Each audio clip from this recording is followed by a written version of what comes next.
मेरा नाम पीहू है। मेरे पिता इस दुनिया में नहीं थे। मेरा सब कुछ सिर्फ मेरी माँ ही थी, जिन्होंने मुझे बचपन से लेकर अब तक बड़ी मुश्किल से पाला था। मेरी माँ की शादी जिस परिवार में हुई थी, वहाँ पर मेरी दादी जी माँ को बहुत परेशान किया करती थी। मेरे पापा एक मामूली से मजदूर थे, जो कि मजदूरी करके पैसा कमाया करते थे। मेरी दादी बहुत चालाक औरत थी। हमेशा मेरी माँ को तंग करना, उनको ताने देना, यही उनका काम था।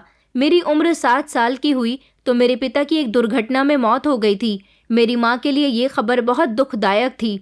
उसके बाद मेरी दादी को बहाना मिल गया था मेरी माँ को घर से बाहर निकाल देने का। उन्होंने कहा कि तेरा और तेरी बेटी का अब हमसे कोई रिश्ता नहीं है। उन्होंने इतनी ढेर सारी बातें माँ को सुनाई और धक्के मारकर उनको घर से निकाल दिया। उसके बाद मैं और मेरी माँ बेसहारा हो गए थे। माँ मुझे अपनी माँ के घर लेकर आ गई थी। मेरी माँ का कोई भाई नहीं था, वो अपने माता पिता की इकलौती बेटी थी। मेरी नानी तो इस दुनिया से जा चुकी थी, मगर नाना जी अभी जिंदा थे। माँ और मैं नाना जी के घर पर रहने लगे थे। नाना जी जब तक जिंदा थे तब तक उन्होंने हम दोनों माँ बेटी का बहुत ख्याल रखा था। लेकिन वक्त बढ़ता गया और उम्र के आखिरी हिस्से में आकर मेरे नाना जी ने भी जिंदगी से मुंह मोड़ लिया था। उसके बाद हम दोनों माँ बेटी पूरी तरह से अकेले हो गए थे। हम उनके घर में तो रहते थे, मगर हमें कमाकर खिलाने वाला कोई भी नहीं था। अब मेरी उम्र 14 साल हो चुकी थी। मुझे पढ़ने लिखने का बहुत शौक था। पहले तो मेरे नाना जी ने मेरा एडमिशन करवाया हुआ था और वही मेरी पढ़ाई का खर्चा उठा रहे थे। लेकिन उनके जाने के बाद पूरे 1 साल तक हमारे घर में बहुत तंगी रही थी। मेरी 1 साल की पढ़ाई खराब हो चुकी थी, मगर मैं माँ से रो रो कर कहती रहती थी कि मुझे आगे पढ़ना है। अपनी इकलौती बेटी की पढ़ाई पूरी करने के लिए और 2 वक्त की रोटी के लिए माँ ने लोगों के घरों में काम करना शुरू कर दिया था। इस तरह हमारे घर का गुजारा होने लगा था। माँ हर महीने मेरे स्कूल की फीस दे दिया करती थी। मैं स्कूल चली जाती थी और स्कूल आने के बाद मैं घर में रहकर घर के सारे काम संभाल लिया करती थी। उधर माँ लोगों के घरों में जाकर काम करके आती थी। लेकिन मेरी माँ वहाँ से आने के बाद बहुत थक जाती थी। मुझे उन पर बहुत तरस आता था। इसी तरह कई साल गुजर गए थे और अब मेरी उम्र 18 साल हो गई थी। एक दिन मेरी माँ को एक बड़े से घर में नौकरी करने की ऑफर आई। सुना था कि वो बहुत अमीर मालकिन है। माँ ने मुझे उसके बारे में बताया। वो कहने लगी कि अब मैं उनके घर में काम किया करूँगी। अब मुझे ज़्यादा घरों में काम करने की भी ज़रूरत नहीं है। उस एक ही घर में काम करके मुझे अच्छे खासे पैसे मिलेंगे, मगर मुझे वहाँ देर रात तक काम करना होगा। तुम यहाँ घर में अपना ख्याल रखा करो। तुम जवान हो रही हो, मुझे तुम्हारी फिक्र रहती है। मैंने माँ से कहा था कि आप फिक्र मत करो, आप आराम से अपना काम करके आ जाया करो। इस तरह मेरी माँ इस बड़े से घर में नौकरी करने लगी थी। कुछ दिन यहाँ काम करने के बाद माँ ने मुझसे कहा कि बेटा, तू स्कूल से आने के बाद फ्री हो जाती है तो तू भी मेरे साथ मालकिन के यहाँ काम करने चला कर। वहाँ बहुत काम होता है, क्योंकि उन्होंने ज़्यादा नौकरानियाँ नहीं रखी हुई हैं, सिर्फ मैं ही तो हूँ। तू भी मेरे साथ वहाँ चलेगी तो मुझे बहुत सहारा होगा। मैंने कहा माँ, लेकिन मैं घर आने के बाद पढ़ाई करती हूँ। माँ कहने लगी कि मालकिन का घर बहुत बड़ा है, वैसे भी अब तेरा आखिरी साल है। इंटर करने के बाद मैं तेरी शादी कर दूंगी। माँ जब मुझसे शादी की बात करती थी तो मैं ध्यान नहीं देती थी। मैंने सोच लिया था कि मेरी गरीब माँ ने मुझे इतनी गरीबी में इंटर करवा दिया है तो वो मेरे जिद करने पर मुझे आगे भी ज़रूर पढ़ाएंगी। फिलहाल मैंने माँ से उनकी मालकिन के यहाँ जाने को कह दिया था। अब मैं पूरी तरह से जवान थी, इसलिए अपने आप को दुपट्टे से खूब ढक कर रखती थी। मेरी माँ मुझे हमेशा समझाया करती थी कि तुम सुंदर हो, सुशील हो, अपनी मर्यादाओं को भी कभी लांघना मत और अपनी माँ का कभी भरोसा मत तोड़ना। मेरी माँ मुझसे क्या कहना चाहती थी मैं अच्छी तरह से जानती थी। अब मैं भी माँ के साथ साथ मालकिन के घर का काम करवा दिया करती थी। ये घर बहुत बड़ा था। मालकिन ज़्यादातर घर से बाहर ही रहती थी। मेरी माँ ने मुझे बताया था कि मालकिन का बड़ी बड़ी अमीर घर की औरतों से दोस्ताना है और वो ज़्यादातर उनके साथ ही वक्त बिताती हैं। उनके पास कोई औलाद भी नहीं है। मालकिन लगभग मेरी माँ की ही उम्र की थी। एक दिन जब उनके पति घर के अंदर दाखिल हुए तो मैं उन्हें देखकर दंग रह गई थी, क्योंकि मालकिन अच्छी खासी जवान और खूबसूरत औरत थी। मालिक बड़ा ही अजीब था। उसे देखकर ऐसा लग रहा था जैसे वो जवान जवान बच्चों का पिता है। मैंने माँ से इस बारे में पूछा कि माँ, आपको मालिक कुछ अजीब नहीं लगते? माँ कहने लगी कि खामोश हो जा। सुना है इन दोनों की मोहब्बत से शादी हुई थी और मोहब्बत में इंसान हमेशा अंधा हो जाता है। तुम अपने काम पर ध्यान दो। माँ अब मुझे मालकिन के घर में काम करने के लिए सिर्फ तभी लेकर आती थी जब काम ज्यादा होता था, वरना मैं वहाँ पर कभी कभी ही आया करती थी। एक दिन रात का समय था, माँ उसी समय घर आई थी। तभी अचानक माँ का फ़ोन बजने लगा। मालकिन के गार्ड ने माँ को फ़ोन किया था। उसने बताया कि जल्द से जल्द मालकिन के घर पहुँच जाओ, मालिक का देहांत हो चुका है। ये खबर सुनकर तो मेरी माँ बहुत घबरा गई थी। उन्होंने इस बारे में मुझे भी बताया और कहने लगी कि मैं अभी और इसी समय मालकिन के घर जा रही हूँ, वहाँ मेरी ज़रूरत है, तुम घर का दरवाज़ा अच्छे से बंद कर लेना। मुझे भी मालिक की मौत पर बड़ा अफसोस हुआ था। मालिक बहुत अच्छे आदमी थे। कई बार उन्होंने मेरी माँ को ज़रूरत पड़ने पर पैसे भी दिए थे। कई दिनों तक मालकिन के घर में मेरी माँ को बहुत काम था, इसलिए वो रातों को काफ़ी देर तक घर वापस आई थी। 2 दिन इसी तरह से गुजर गए थे। जब माँ ने मुझसे कहा कि आज तू मेरे साथ मालकिन के यहाँ चल, घर में बहुत काम है, मैं अपनी माँ के साथ मालकिन के घर चली गई थी। उसी दिन मैंने मालिक के घर पर एक जवान और हैंडसम लड़के को देखा था। मैंने माँ से पूछा कि माँ ये कौन है। माँ कहने लगी कि ये मालिक का बेटा है। मैंने कहा मगर इन दोनों की तो कोई औलाद ही नहीं थी। माँ कहने लगी कि नहीं नहीं, ये सिर्फ मालिक का बेटा है। मालिक ने अपनी मालकिन से दूसरी शादी की थी। ये उनकी पहली पत्नी का बेटा है और कनाडा में रहता है। ये कनाडा से यहाँ अपने पिता की मौत पर आया था। मालिक की एक पत्नी कनाडा में थी, उसका देहांत 2 साल पहले हो गया था। मालिक की वो पत्नी भी इंडियन ही थी, मगर वो अपने बिजनेस की वजह से अपने परिवार को लेकर कनाडा शिफ्ट हो गए थे। वो कनाडा से इंडिया आते जाते रहते थे। फिर उन्हें हमारी मालकिन पसंद आ गई और उन्होंने मालकिन से दूसरी शादी कर ली थी। यहाँ भी मालिक का बिजनेस है और कनाडा में भी उनका बिजनेस है। कनाडा वाला बिजनेस उनका जवान बेटा संभाल रहा है। अब ना जाने क्या होगा, ये बेचारा तो बिन माँ बाप का हो गया। इतने में ही मालकिन ने किसी काम के लिए आवाज़ लगा दी थी, तो माँ ने मुझे उनके कमरे में भेज दिया था। मैं मालकिन के कमरे में जा रही थी जब मैंने देखा कि मालिक का बेटा मालकिन के पास बैठा हुआ और उसने अपनी सौतेली माँ के हाथ पर हाथ रखा हुआ था। वो शायद उन्हें दिलासा दे रहा था, क्योंकि मालकिन का अपने पति की मौत पर रो रो कर बुरा हाल हो चुका था। मैं दरवाजे पर ही रुककर उन दोनों को देख रही थी और उनकी बातें सुन रही थी। वो अपनी सौतेली माँ से कहने लगा कि आपको परेशान होने की ज़रूरत नहीं है, मैं हूं ना आपका ख्याल रखने के लिए। भले ही पापा ने आपसे अपनी मर्जी की शादी की थी, मगर आप है तो उनकी पत्नी और इस तरह आप मेरी भी माँ हुई। मैं आपको माँ का ही दर्जा देता हूँ। मुझे बहुत अफसोस है पापा की मौत पर, लेकिन अब मैं आपका ख्याल रखूँगा और यहाँ पर आता जाता रहूँगा और पापा का बिजनेस भी संभाल लूँगा। मालकिन रोते हुए कहने लगी कि बेटा तुम क्या क्या करोगे, तुम बहुत अच्छे हो, तुम यहाँ अपने पिता की मौत पर अपनी नाराज़गी ख़त्म करके आए, मुझे बहुत अच्छा लगा।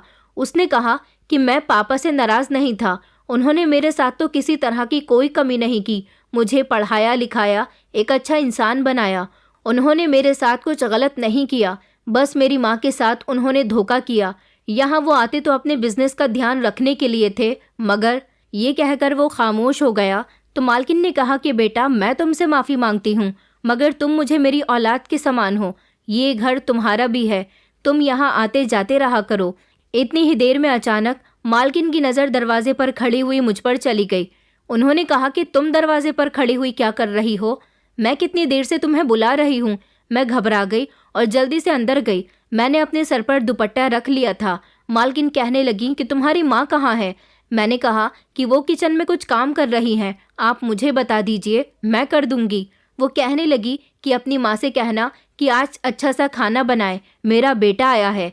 मैंने हाँ में अपनी गर्दन हिलाई और फौरन ही एक नज़र मालिक के बेटे पर डाली, जिसका नाम अक्षय था।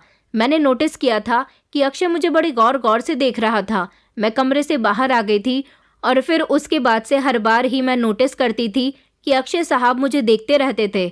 उन्होंने मेरी माँ से भी अपनी बातचीत बहुत अच्छी कर ली थी। वो मेरी माँ को मासी कहकर बुलाते थे, क्योंकि मेरी माँ ने उनके लिए जो इंडियन खाना बनाया था वो खाना उन्हें बहुत पसंद आया था। उन्होंने माँ से मेरे बारे में भी पूछा था। वो कहते थे कि आपकी बेटी बहुत अच्छी है, कि आपकी बेटी पढ़ाई कर रही है। माँ ने उसे बताया था कि मेरी बेटी ने इंटर करने के बाद पढ़ाई नहीं की, अब मैं उसे आगे नहीं पढ़ाना चाहती क्योंकि मेरा इतना बजट नहीं है। मगर उन्होंने कहा था कि आप अपनी बेटी का कॉलेज में एडमिशन करवा दीजिए, इनका खर्चा मैं दे दिया करूँगा। जब से अक्षय साहब यहाँ आए थे घर में बहुत काम बढ़ा हुआ था। माँ अब हर रोज़ मुझे अपने साथ लेकर आती थी। माँ ने मेरा कॉलेज में भी एडमिशन करवा दिया था और उन्होंने मुझे बताया था कि तुम्हारी पढ़ाई का सारा खर्चा अक्षय साहब उठाया करेंगे। ये सब सुनकर मुझे बहुत खुशी हुई थी। एक दिन मैं छत की सफाई करने के लिए जा रही थी जब मैंने अक्षय साहब को सीढ़ियों से नीचे उतरते हुए देखा। सुना था कि वो 1 हफ्ते के बाद यहाँ से जाने वाले हैं। मैं उनको नज़रअंदाज करते हुए ऊपर की तरफ बढ़ने लगी तो उन्होंने कहा कि सुनो, तुम्हारा एडमिशन हो गया है। मैं वहीं पर रुक गई थी। मैंने कहा कि आपका बहुत बहुत शुक्रिया, आपकी वजह से मेरा कॉलेज में एडमिशन हो सका है। माँ मुझे आपके बारे में बता रही थी। वो हंसने लगे और कहने लगे कि कोई बात नहीं है। उसके बाद वो नीचे चले गए और फिर अब ना जाने क्यों वो मुझसे बात करने के बहाने ढूंढते रहते थे। जिस दिन अगर मैं मालकिन के घर काम करने नहीं जाती तो माँ बताती थी कि अक्षय साहब बार बार तुम्हारे बारे में पूछते रहते हैं, मगर वो ऐसा क्यों कर रहे थे। 1 हफ्ता भी पूरा हो चुका था। अक्षय साहब अब कनाडा जाने वाले थे। उन्होंने मालकिन से कहा था कि वो 1 महीने के बाद फिर से यहाँ पर आ जाएंगे। अब उन्हें अकेला नहीं छोड़ेंगे और अगर आपको किसी भी चीज़ की ज़रूरत हो तो वो अपने बेटे को फ़ोन करके कह सकती है। मालकिन बहुत खुश थी क्योंकि उन्हें बेटे का सहारा मिल गया था। मालकिन कोई ज़्यादा अच्छी औरत तो नहीं थी, लेकिन मालिक का बेटा बहुत अच्छा था। वो बिल्कुल उनके साथ उनके सगे बेटे की तरह ही रह रहा था। लेकिन जाने से पहले अक्षय साहब ने कुछ ऐसा किया जिससे मैं हैरान रह गई थी। उन्होंने मुझसे कहा कि मैं तुमसे मोहब्बत करने लगा हूँ। उन्होंने जज्बात में बहकर मेरा हाथ पकड़ लिया था, मगर मैंने उनका हाथ झटक दिया और कहा कि मैं कोई ऐसी वैसी लड़की नहीं हूँ। वो मुझसे हाथ पकड़ने की माफ़ी मांगने लगे और कहने लगे कि मैं कनाडा का रहने वाला हूँ, इसलिए बहुत खुले माहौल का हूँ, मगर मैं तुम्हारे साथ कुछ गलत नहीं करूँगा। मुझे तुमसे मोहब्बत हो गई है, मैं तुमसे शादी करना चाहता हूँ। मैंने कहा कि नहीं नहीं, ऐसा नहीं हो सकता, कहाँ आप और कहाँ मैं। वो कहने लगे कि मुझे पहली नज़र में ही तुमसे मोहब्बत हो गई थी, तुम मुझे बहुत पसंद आई थी। भले ही हम दोनों को एक दूसरे को देखे हुए 10-15 दिन हुए हैं, लेकिन जाने से पहले मेरे लिए बहुत ज़रूरी है तुमसे अपनी मोहब्बत का इजहार करना, क्योंकि मैं अपनी मोहब्बत का इजहार करने में देर नहीं करना चाहता था। तुम सोचकर जवाब दे देना, मैं अगली बार आऊँगा तो मुझे तुम्हारे जवाब का इंतज़ार रहेगा। ये कहकर वो वहाँ से चले गए थे, मगर वो मुझे सोच में डाल गए थे।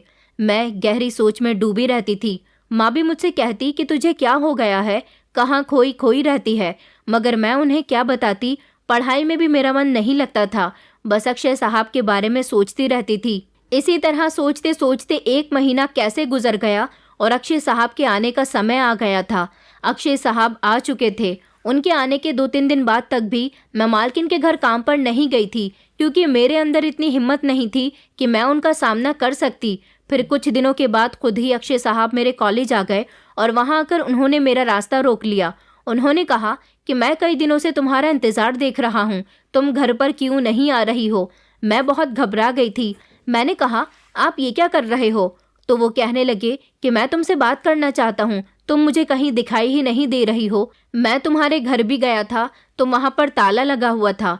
फिर मुझे याद आया कि तुम ज़रूर अपने कॉलेज में होगी, इसलिए मैं तुमसे मिलने के लिए आ गया। मुझे मेरा जवाब चाहिए। देखो, मैं तुमसे शादी करके तुम्हें अपनी पत्नी बनाना चाहता हूँ। ये मत समझो कि मेरा कोई गलत मकसद है, मैं ऐसा इंसान नहीं हूँ। जब वो मुझसे इतनी ज़िद करने लगी तो हार कर मैंने उनसे कहा था कि मैं अपनी माँ का भरोसा नहीं तोड़ना चाहती। अगर आपको मुझसे शादी करनी है तो इस बारे में मेरी माँ से बात करनी होगी। वो इस बात पर भी राज़ी हो गए थे और फिर रात के समय बहाने से माँ को खुद ही घर ड्रॉप करने के लिए आ गए और घर के अंदर आने के बाद माँ से मेरा हाथ मांगने के लिए कहा। ये बात सुनकर मेरी माँ चौंक गई थी। उन्होंने कहा था कि मैं आपकी बेटी को बहुत खुश रखूँगा, मैं उसको चाहने लगा हूँ। मैं पीहू जैसे सिंपल लड़की से ही शादी करना चाहता था। मेरी माँ ने कहा था कि मुझे तो यकीन ही नहीं हो रहा। उन्होंने कहा कि आपको यकीन करना होगा, मैं आपकी बेटी को अपनी पत्नी बनाना चाहता हूँ। मैं अपने फैसले खुद करता हूँ, मुझे किसी की ज़रूरत नहीं है, इसलिए खुद ही आपसे अपनी और पीहू की शादी की बात करने के लिए आ गया हूँ। मेरी माँ तो फ़ौरन ही इस रिश्ते के लिए तैयार हो गई थी। ऐसी कौन सी माँ होगी जो अपनी औलाद का भला नहीं सोचेगी। मेरी माँ को तो साफ साफ नज़र आ रहा था कि उनकी बेटी अक्षय साहब जैसे लड़के से शादी करने के बाद मलिकाओं जैसी ज़िंदगी गुजारेगी। अक्षय साहब को मेरी माँ का जवाब सुनकर बहुत अच्छा लगा था। उन्होंने घर जाकर इस बारे में मालकिन से भी बात कर ली थी, लेकिन मालकिन ने उनसे नाराज़गी जाहिर की थी। उन्होंने कहा था कि तुम एक नौकरानी की बेटी से शादी करना चाहते हो, तुम दिखने में भी बहुत अच्छे हो, तुम्हारा कारोबार भी बहुत अच्छा है, तो फिर तुम्हें क्या सूझ रही है कि तुम ऐसी लड़की से शादी करो? तुम्हारे लिए तो बड़े से बड़े अमीर घर की लड़कियों के रिश्ते की लाइन लग जाएगी। उन्होंने कहा कि जी मैं जानता हूँ, मगर मुझे बड़े और अमीर घर की लड़की से शादी नहीं करनी। मुझे तो पीहू ही पसंद आ गई है और मैं उससे ही शादी करना चाहता हूँ। अक्षय साहब की सौतेली माँ ने उनको रोकने की काफ़ी कोशिश की कि वो मुझसे शादी ना करें, मगर अक्षय साहब ने उनकी एक न सुनी। मेरी शादी अक्षय साहब के साथ कुछ ही दिनों के बाद तय हो गई थी। ये बात मेरी माँ और मैं भी जानते थे कि अक्षय साहब की माँ इस शादी से खुश नहीं है, लेकिन शादी से एक दिन पहले ही ना जाने उनको क्या हो गया था कि वो हमारे घर आईं और उन्होंने घर आते ही मेरा माथा चूमकर मुझे प्यार किया था और कहने लगी कि मुझे जल्द ही अपनी बहू को अपने घर लेकर जाना है। माँ मालकिन को चौंक कर देखने लगी थी, क्योंकि मालकिन ने माँ से भी कहा था कि तुम्हारी बेटी का अक्षय के साथ कोई जोड़ नहीं है, इसलिए खुद ही इस रिश्ते से इनकार कर दो। और मेरी माँ ने अक्षय साहब को समझाने की भी कोशिश की थी, मगर वो नहीं समझे थे। अब जब वो हमारे घर पर आई थी तो उनका एक अलग ही रूप था। उन्होंने कहा कि अक्षय भले ही मेरा सौतेला बेटा है, लेकिन उसकी पसंद पीहू है, तो अब मैं क्या कर सकती हूँ। मैं रिश्ते के लिए मान गई हूँ। उनका इस तरह अचानक रिश्ते का मान जाना कुछ बड़ा ही अजीब था, मगर मैं खुश थी कि उनकी मर्जी से अब ये शादी होने जा रही थी। मैं कमरे में मौजूद थी। थोड़ी देर उन्होंने मुझसे बातचीत की थी और फिर उसके बाद उन्होंने मुझे कमरे से जाने का कहा। वो मेरे लिए बहुत सारे गिफ्ट्स लेकर आई थी। उन्होंने कहा था कि मुझे तुम्हारी माँ से कुछ ज़रूरी बात करनी है, तुम कमरे से बाहर चली जाओ। इसलिए मैं कमरे के बाहर आ गई थी, मगर मुझे ये नहीं पता था कि मालकिन और मेरी माँ के बीच आपस में ऐसी भी क्या बातचीत हो रही है।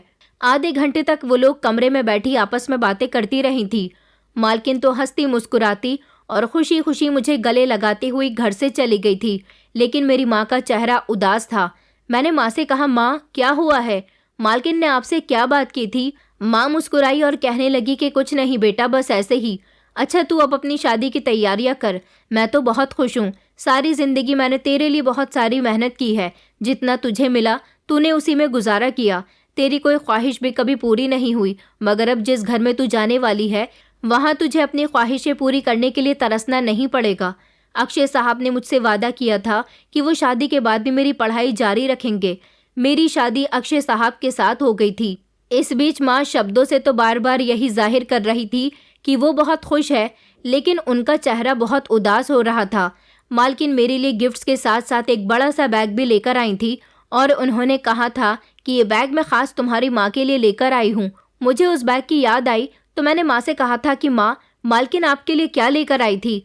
माँ ने कहा कि कुछ नहीं, उसमें उनके कुछ पुराने कपड़े थे। माँ की बात सुनकर मैंने इस बात को इग्नोर कर दिया था, क्योंकि मालकिन अक्सर अपने घर का पुराना सामान और कपड़े हमें इस्तेमाल करने के लिए दे दिया करती थी। अक्षय खुद ही मुझे अपने साथ शॉपिंग करने के लिए ले गए थे। उधर घर में मालकिन शादी की सारी तैयारी कर रही थी और फिर मेरी शादी का दिन भी आ गया था। शादी वाले दिन मैं तैयार होकर बहुत सुंदर लग रही थी। माँ की आंखों में आंसू आ गए और वो कहने लगी कि आज अपनी बेटी को राजकुमारी वाले कपड़ों में देखकर मुझे बहुत खुशी हो रही है। मुझे तो उम्मीद भी नहीं थी कि मेरी बेटी इतने अमीर घर की बहू बनेगी। मैंने माँ से कहा था कि आपको रोने की ज़रूरत नहीं है, मैं आपसे मिलने आती रहा करूँगी, और वैसे भी आप भी तो मालकिन के घर ही काम करती हो ना, हम दोनों एक दूसरे से मिलते रहा करेंगे। इस बात पर मेरी माँ का चेहरा उदास हो गया और उसके बाद मेरी विदाई हो गई थी। मालकिन ने घर आकर मेरा बहुत अच्छे से स्वागत किया था और मुझे मेरे कमरे में भेज दिया था। मेरी नई जिंदगी की शुरुआत अक्षय जी के साथ हो चुकी थी। वो मुझे हासिल करके बहुत खुश हुए थे। शादी के लगभग एक हफ्ते तक हम दोनों एक साथ रहे, लेकिन एक हफ्ता पूरा होते ही उन्होंने मुझे अपने साथ कनाडा चलने के लिए कहा था। उन्होंने कहा कि मैं पहले यहाँ तुम्हारी वजह से आता जाता रहा, लेकिन अब मैंने सोच लिया है कि मैं तुम्हें और छोटी मॉम को अपने साथ कनाडा लेकर जाऊँगा।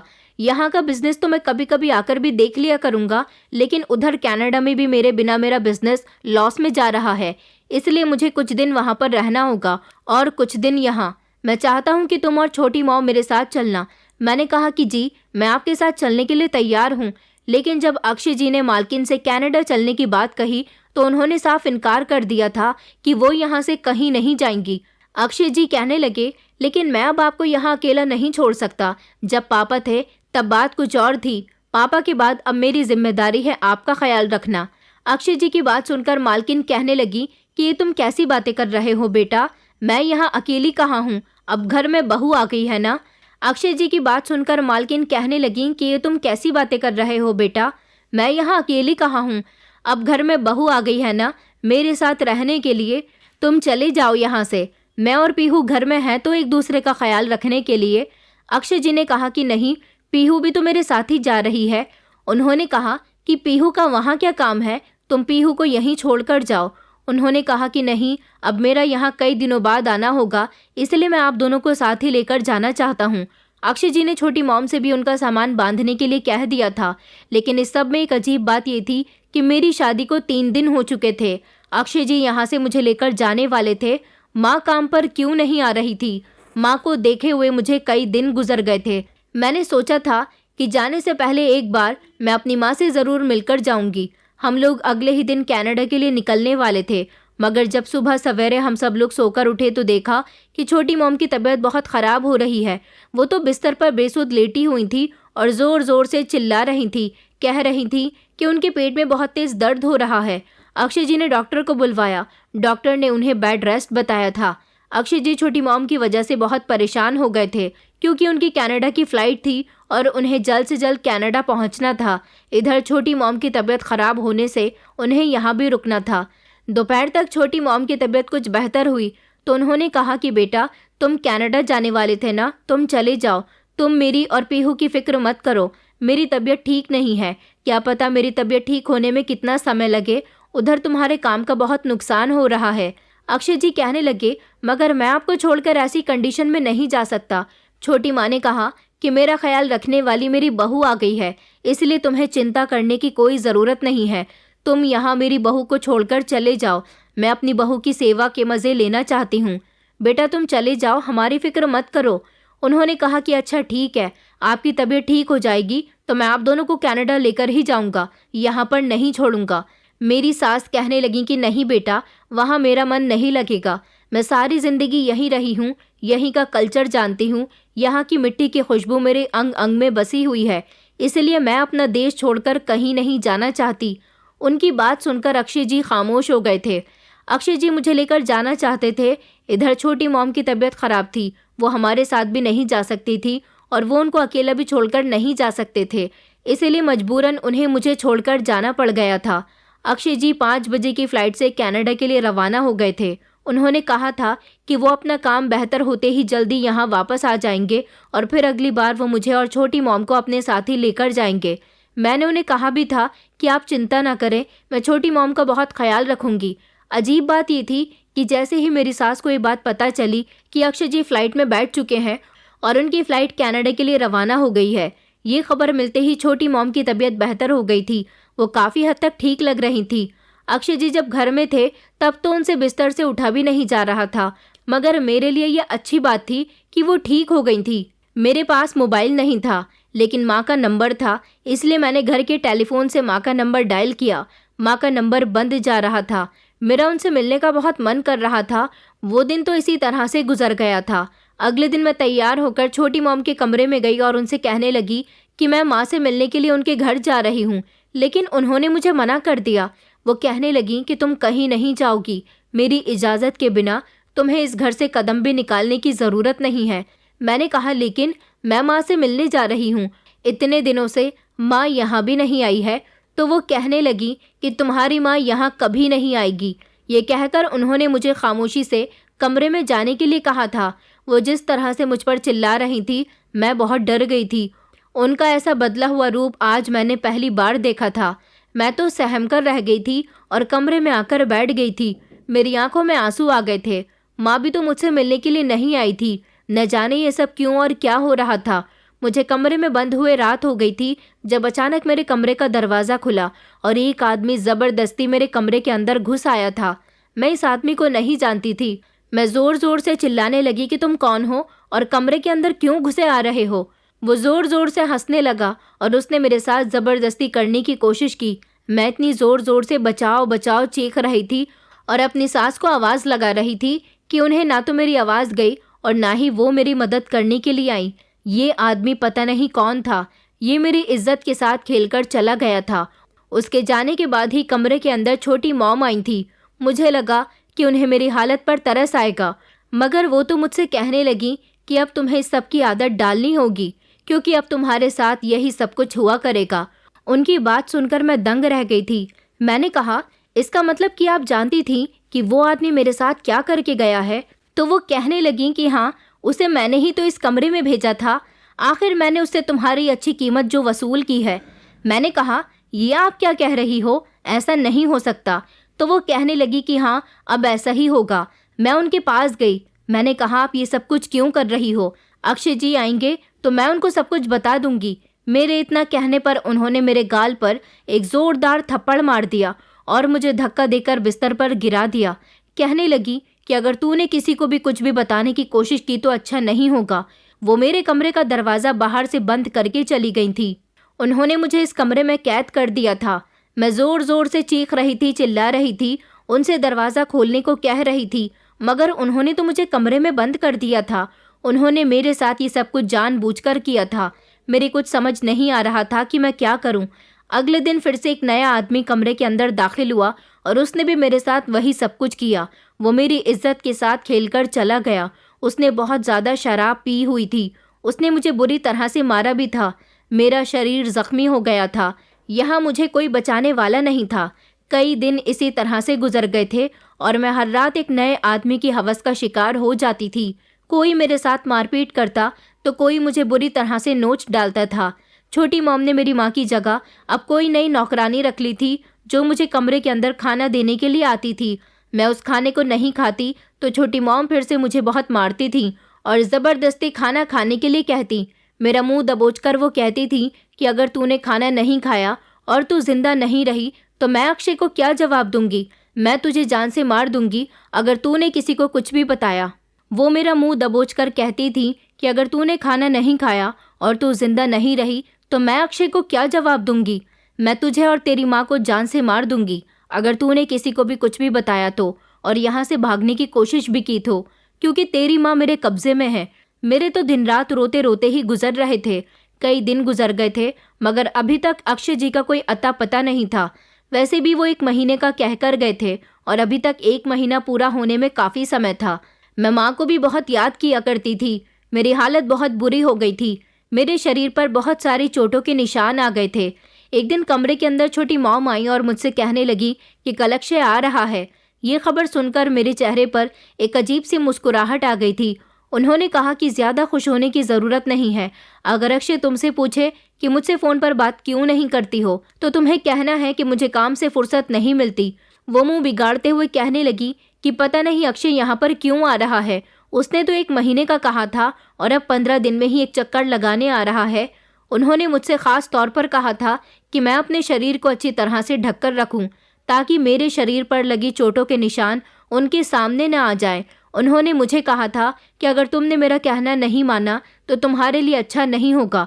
छोटी मॉम मेरे साथ जो सब कुछ कर रही थी उससे मैं पहले ही बहुत डर गई थी, इसलिए मेरे अंदर इतनी हिम्मत नहीं थी कि मैं उनकी बात ना मानकर अपने आप को और अपनी माँ को और ज़्यादा मुश्किल में डाल देती। वो हद से ज़्यादा चालाक और जालिम औरत थी। ये औरत मेरे ज़रिए पैसे कमा रही थी और अब चाहती थी कि उनकी सच्चाई किसी के सामने न आए। अक्षय जी के आने से 1 रात पहले उन्होंने कोई भी कस्टमर घर में नहीं बुलाया था और मुझे ठीक से रहने को भी कहा था ताकि अक्षय जी को मेरी हालत देखकर किसी तरह का कोई शक ना हो जाए। छोटी मॉम ने मुझसे कहा था कि तुम्हें अपने पति से भी दूर रहना है, उससे सिर्फ दूर दूर से बात करनी है, उसे अपने करीब नहीं आने देना। तुम्हारे शरीर पर लगे निशान देखकर वो समझ जाएगा कि तुम्हारे साथ कुछ गलत हुआ है। अगले दिन जब अक्षय जी घर आए तो उनको देखकर मेरी आंखों में आंसू आ गए थे। मैं उनको देखकर बहुत रोई थी। उन्हें लगा कि मैं उनको इतने दिनों बाद देखकर रो रही हूँ, मगर वो नहीं जानते थे कि मैं किस तकलीफ से गुजर रही हूँ। घर में इस नई नौकरानी को देखकर भी वो चौंक गए थे। उन्होंने मेरे ही सामने छोटी मॉम से सवाल किया था कि आपने नई नौकरानी रख ली है, मासी वो कहाँ है? छोटी मॉम कहने लगी कि बेटा, पीहू की माँ ने खुद ही यहाँ से आने के लिए मना कर दिया। उसका कहना है कि ये घर अब मेरी बेटी का ससुराल हो गया है, इसलिए मैं यहाँ पर काम नहीं करूँगी। उसने अपने लिए कहीं दूसरी जगह नौकरी तलाश कर ली है। अक्षय जी ने मेरी तरफ देखा और कहा कि पीहू, तुमने अपनी माँ को समझाया नहीं, वो यहाँ पर कई सालों से नौकरी करती आ रही है, उन्हें दूसरी जगह नौकरी तलाश करने की क्या ज़रूरत थी? इतने में ही छोटी माँ मेरे सामने आ गई और कहने लगी, अच्छा तुम पीहू से सवाल करने बंद करो और आराम से बैठो। मैंने नौकरानी से खाना लगाने के लिए कहा है। आते ही उस बेचारी से सवाल जवाब करने शुरू कर दिए। देखा नहीं, तुम्हारी याद में बेचारी कितनी कमज़ोर हो गई। खाना खाने के बाद हम दोनों कमरे में चले गए थे। मेरे चेहरे पर ना तो हंसी थी और ना ही मैं ज़्यादा अक्षय जी से बातचीत कर रही थी, क्योंकि ऐसा करने से मुझे छोटी मॉम ने मना किया हुआ था। अक्षय जी ने जब मुझे इतना खामोश और उदास देखा तो कहने लगे कि क्या हुआ, तुम्हारी तबीयत ठीक नहीं है क्या? वो मेरे करीब आए थे और उन्होंने मेरे माथे को हाथ लगाया था। तभी मैं झट से पीछे हो गई और मैंने कहा कि नहीं, मुझे कुछ नहीं हुआ, बस मुझे नींद आ रही है। वो कहने लगे कि मैं तुमसे यहाँ मिलने के लिए आया हूँ और तुम्हें नींद आ रही है। मैं उनके कहने की खातिर बिस्तर पर बैठ गई थी। वो मेरा हाथ पकड़कर कहने लगे कि इस दुनिया में मैं सबसे ज़्यादा प्यार अपने माता पिता से करता था। उसके बाद अगर मुझे कोई प्यारा है तो वो तुम हो। जब मेरी उम्र 6 साल थी तब मेरे माता पिता कनाडा शिफ्ट हो गए थे। वहाँ जाकर मेरे पापा अपने बिजनेस की वजह से यहाँ आते जाते रहते थे। फिर धीरे धीरे मैं बड़ा होता गया। जब मैं 15 साल का था, जब पापा यहाँ आते और फिर वहाँ वापस कई कई दिनों में जाते थे, मैं उनको याद करता रहता था। पापा मुझे और मेरी मम्मी को तो जैसे भूलते जा रहे थे। फिर एक वक्त ऐसा आया जब हमें पता चला कि पापा ने यहाँ इंडिया में दूसरी शादी कर ली है और वो अपनी पत्नी के साथ ही ज़्यादातर वक्त बिताते हैं। तभी तो कनाडा नहीं आना चाहते। वो वक्त मेरे लिए और मेरी मम्मी के लिए बहुत ही कड़ा वक्त था, क्योंकि कोई भी औरत अपने पति के आगे अपनी जगह दूसरी औरत को बर्दाश्त नहीं कर सकती। ये सब कुछ बहुत दुखदायक था, मगर फिर भी पापा छोटी मॉम से शादी कर चुके थे। फिर धीरे धीरे मैं बड़ा होता गया। मेरी मम्मी ने भी इस बात पर सब्र कर लिया था कि अब उनकी सौतन आ गई है। मम्मी बीमार रहने लगी और फिर एक दिन वो भी इस दुनिया को छोड़कर चली गई। पापा ने मम्मी के मरने के बाद कनाडा पूरी तरह से आना जाना छोड़ दिया था। मैंने अपनी पढ़ाई पूरी करने के बाद पापा का कनाडा वाला बिजनेस संभाल लिया था। अब पापा बेफिक्र हो गए थे। मुझे पता चला था कि पापा ने छोटी मॉम से शादी क्यों की। दरअसल मेरे पापा अमीर बाप के एक बिगड़े हुए बेटे थे, जो शुरू से ही गलत औरतों के साथ कांटेक्ट रखते थे, अपने पैसे का गलत औरतों पर इस्तेमाल करते थे, उनके साथ रातें गुजारते थे। लेकिन कनाडा जाने के बाद मेरे पापा पूरी तरह से सुधर गए थे। कुछ समय के बाद जब वो जल्दी जल्दी अपने बिजनेस के लिए यहाँ आते रहे, तब फिर से उन्हें अपनी पुरानी यादें ताज़ा करने की सूझी और फिर से उन्होंने वही सब कुछ करना शुरू कर दिया। वो कोठों पर जाने लगे थे और कोठे पर ही उन्हें छोटी मॉम मिल गई थी। छोटी मॉम उनको इतनी पसंद आ गई थी कि उन्होंने अपनी दौलत से उनको पूरी तरह से खरीद लिया और उनसे शादी कर ली थी। मेरी मम्मी ने पापा को बहुत बुरा भला कहा, उनसे उनका झगड़ा भी हुआ, मगर अब कुछ नहीं हो सकता था। पापा उनको अपनी ज़िंदगी में पत्नी की अहमियत दे चुके थे। मैंने भी छोटी मॉम को एक्सेप्ट नहीं किया था, लेकिन पापा के मरने के बाद मुझे एहसास हुआ कि पापा छोटी मॉम से प्यार करते थे। वो भी उनकी पत्नी थी, इसलिए मुझे उनके जाने के बाद उनकी दूसरी पत्नी का ख्याल रखना होगा। अक्षय जी की आंखों में आंसू थे और वो अपने पिता की कहानी मुझे सुना रहे थे। अब मुझे समझ आया था कि ये औरत कितनी घटिया है। ये औरत एक गंदी जगह से आई है, तभी तो इसने मुझे भी उसी रास्ते पर उतार दिया। मैंने रोना शुरू कर दिया था। अक्षय जी मेरे रोने पर घबरा गए और मुझसे पूछने लगे कि तुम्हें क्या हुआ है। मैंने कहा कि कुछ नहीं, मेरी तबीयत ठीक नहीं है। ये कहकर मैं करवट लेकर लेट गई थी। 2-3 दिन अक्षय जी मेरे साथ रहे। मैंने उन्हें अपने करीब नहीं आने दिया। उन्हें इस बात पर गुस्सा भी आ रहा था कि मैं ना तो उन्हें वक्त दे रही हूँ, ना मैं उनसे ठीक से बात कर रही हूँ, ना उनके जाने के बाद उनसे फ़ोन पर बात करती हूँ। इस सब से वो मुझसे बहुत नाराज़ हो गए थे और फिर से वो कनाडा चले गए। अब की बार उन्होंने कहा था कि वो मेरी खातिर 1 महीने से पहले आए थे, लेकिन मैं सही करती रही तो वो 1 महीना नहीं बल्कि उसके बाद भी आ सकते हैं। मुझे बिल्कुल भी अच्छा नहीं लगा था कि मैंने अपने पति को नाराज़ करके भेज दिया था, मगर मेरे साथ जो हो रहा था उसे मैं खामोशी से बर्दाश्त कर रही थी। मैं ये किस तरह के नर्क में फंस गई थी। मुझे यहाँ से बाहर निकलना था। मैं हर रात इस तरह की तकलीफ़ को बर्दाश्त नहीं कर सकती थी। उनके जाने के बाद छोटी मॉम ने फिर से मेरे साथ वही सब कुछ करना शुरू कर दिया था। मैं कमरे में बंद होकर बस रोती रहती थी। उस शाम भी मैं बुरी तरह से रो रही थी। अपनी माँ को और अपने पति को याद कर रही थी जब अचानक मुझे कपकपाती हुई आवाज़ में आवाज़ आई, पीहू। मैंने जैसे ही अपनी नज़र घुमाकर देखा तो कमरे के अंदर मेरी माँ मौजूद थी। मैं माँ को देखकर दौड़ती हुई इनकी तरफ गई। उनके गले से लगकर फूट फूट कर रोने लगी। मैंने कहा, माँ आप कहाँ चली गई थी? माँ आप मुझे इस नर्क से निकाल दो, यहाँ मेरे साथ बहुत बुरा हो रहा है। माँ कहने लगी कि मैंने तुझे खिड़की से देख लिया बेटा, तेरी शादी करके मैं बेफिक्र हो गई थी, मगर ना जाने क्यों मेरा दिल बहुत बेचैन था। तुझसे मिलने के लिए तड़प रहा था। मैं तुझसे मिलने के लिए कई बार आई थी, मगर मालकिन ने मुझे धक्के मारकर घर से बाहर निकाल दिया। मुझे तब भी सुकून नहीं मिला, इसलिए मैं चोरी चुपके यहाँ तेरे कमरे की खिड़की से अंदर आई हूँ। मगर तेरी यह हालत कैसे हुई? मैंने माँ को सब कुछ बता दिया था। मेरी बात सुनकर माँ कहने लगी कि मुझे नहीं पता था कि मेरी बेटी इतनी बड़ी मुसीबत में है। मैंने कहा, माँ प्लीज़ मुझे बचा लो। माँ कहने लगी कि हाँ बेटा, मैं तुझे यहाँ से निकाल कर ही रहूँगी, मगर अक्षय साहब कहाँ हैं? उनको इस बारे में पता है या नहीं? वो तो कहीं मालकिन के साथ मिले हुए नहीं हैं। मैंने कहा कि नहीं माँ, वो ऐसे नहीं हैं, वो तो कनाडा गए हुए हैं। उनके जाने के बाद ही तो मालकिन ने ये सब कुछ किया है। वो तो महीने में एक बार ही आते हैं। माँ कहने लगी, तू फिक्र मत कर, मैं तुझे यहाँ से निकाल लूँगी। मैंने कहा, माँ मुझे अपने साथ ले चलो। वो कहने लगी कि बेटा, मैं तुझे अपने साथ इस तरह नहीं लेकर जा सकती। ये औरत बहुत ख़तरनाक है, ये तेरे साथ कुछ भी कर सकती है। मैं अभी जाती हूँ, मगर तू फिक्र मत करना, मैं तुझे बचा कर रहूँगी। इतनी ही देर में किसी के कमरे की तरफ आने की आवाज़ आई तो माँ जिस रास्ते से कमरे के अंदर आई थी उसी रास्ते से वापस चली गई थी। माँ ने कहा था कि ये औरत बहुत पैसे वाली है, अगर मैं तुझे यहाँ से ले भी गई तो ये तुझे कहीं से भी ढूंढ निकालेगी और फिर हम लोग कुछ भी नहीं कर सकेंगे। मेरी माँ वहाँ से चली गई थी। इतनी ही देर में कमरे के अंदर छोटी मॉम आई और कहने लगी कि कमरे के अंदर कौन आया था? मैंने कहा कि कोई भी नहीं आया था। तो उन्होंने मुझे बालों से पकड़ लिया और कहने लगी कि मुझसे झूठ बोलती हो, मुझे पता है कि यहाँ मैंने किसी के बोलने की आवाज़ सुनी थी। वो चलती हुई खिड़की की तरफ आई और कहने लगी कि खिड़की में ताला नहीं है, इसका मतलब यहाँ कोई आया था। उन्होंने मेरे मुंह पर थप्पड़ मारा तो मैंने उन्हें बता दिया था कि मेरी माँ आई थी। वो कहने लगी कि अच्छा तो ठीक है, तुम अपनी माँ के घर मेरे साथ चलो। मैंने कहा कि आप मेरे साथ अच्छा नहीं कर रही हो, मैंने माँ को सब कुछ बता दिया है, माँ मुझे बचा लेंगी। तो वो कहने लगी, तुम्हारी माँ तुम्हें कैसे बचा सकती है? वो तो खुद तुम्हें यहाँ बेच कर गई थी। उन्होंने अक्षय से तुम्हारी शादी करवाने पर मुझसे 50 लाख रुपए वसूल किए हैं। तुम्हारी माँ का कहना था कि शादी के बाद मेरी बेटी के साथ तुम जो चाहे कर सकती हो। मैं खुद अपनी बेटी को तुम्हारे हवाले कर रही हूँ, मगर मुझे उसकी कीमत चाहिए। उसने 50 लाख रुपए की डिमांड की थी और तुम्हारी शादी से पहले वो पैसे मैंने बैग में करके खुद तुम्हारी माँ को दिए थे और साथ साथ उससे मना भी कर दिया था कि उसे शादी के बाद हमारे घर आने की कोई ज़रूरत नहीं है। तभी तो तुम्हारी माँ यहाँ नहीं आती थी। मैंने कहा कि नहीं, मेरी माँ ऐसा नहीं कर सकती। वो कहने लगी कि तुम्हें यकीन नहीं आता तो तुम याद करो, मैं नोटों से भरा हुआ बैग खुद तुम्हारे घर पर लेकर गई थी।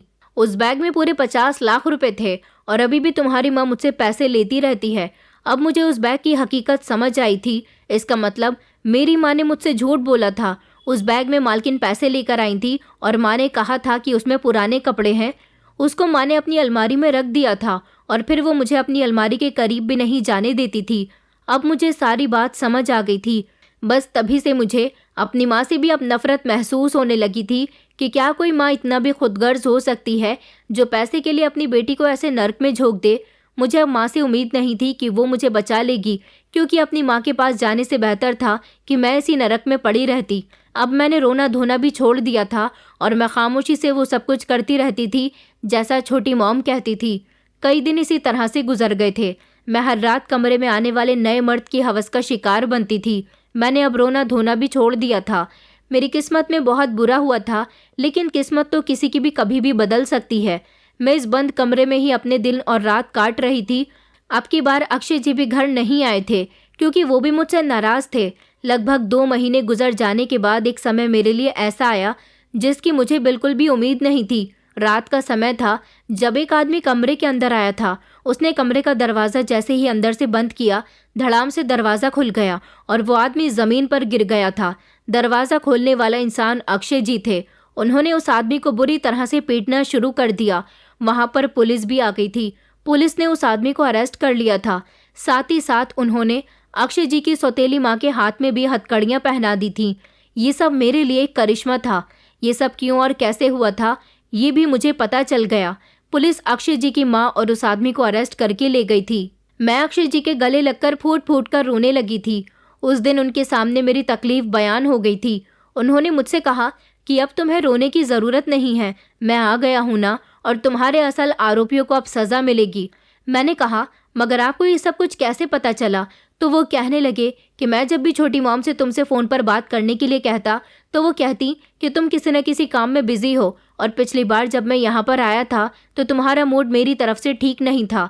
तभी मैं समझ गया था कि तुम्हें मुझसे मोहब्बत नहीं हुई है, इसलिए मैं तुमसे नाराज़ था और यहाँ नहीं आना चाहता था, मगर मेरा दिल नहीं मान रहा था। इसलिए अब की बार 1.5 महीना हो गया था। वहाँ जाने के बाद मुझे तुम्हारी बहुत याद आती थी, लेकिन तुमने मुझसे कभी बात करने की कोशिश ही नहीं की। मेरा दिल नहीं माना तो मैं यहाँ पर आ गया। जैसे ही मैं यहाँ आया तो मासी ने मुझे गेट पर ही रोक लिया और वो मुझे लेकर यहाँ से अपने घर चली गई। और वहाँ जाने के बाद उन्होंने मुझे तुम्हारी इस कंडीशन के बारे में बताया। मुझे तो उनकी बात पर विश्वास ही नहीं हो रहा था।